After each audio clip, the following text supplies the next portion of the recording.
ರಾಮನಗರ ಜಿಲ್ಲಾ ವ್ಯಾಪ್ತಿಗೆ ಬರುವಂತಹ ಕಾವೇರಿ ವೈಲ್ಡ್ ಲೈಫ್ ಅಂದರೆ ಕಾವೇರಿ ವನ್ಯಧಾಮಕ್ಕೆ ಸೇರಿದಂಥ ಅರಣ್ಯದಿಂದ ಒಂದು 55ರಿಂದ 58 ವರ್ಷದ ಆನೆ ಗಂಭೀರವಾಗಿ ಗಾಯಗೊಂಡು ಗ್ರಾಮಗಳತ್ತ ಸುತ್ತಮುತ್ತ ಓಡಾಡ್ತಾ ಇತ್ತು.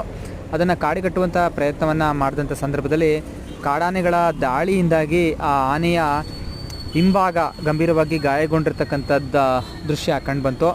ಆನೆಯನ್ನು ಪರಿಶೀಲನೆ ಮಾಡಿ ನೋಡಿದಾಗ ಮಲಮೂತ್ರಗಳು ಅದನ್ನು ಮಾಡಲಿಕ್ಕಾಗದೇ ಆನೆ ನಿತ್ರಾಣಾಗಿರ್ತಕ್ಕಂಥ ದೃಶ್ಯ ಖಚಿತವಾದಾಗ ಪಶುವೈದ್ಯ ಡಾಕ್ಟರ್ ರಮೇಶ್ ನೇತೃತ್ವದಲ್ಲಿ ಅದಕ್ಕೆ ಚಿಕಿತ್ಸೆ ಕೊಡುವಂಥ ಪ್ರಯತ್ನವನ್ನು ಮಾಡ್ತು.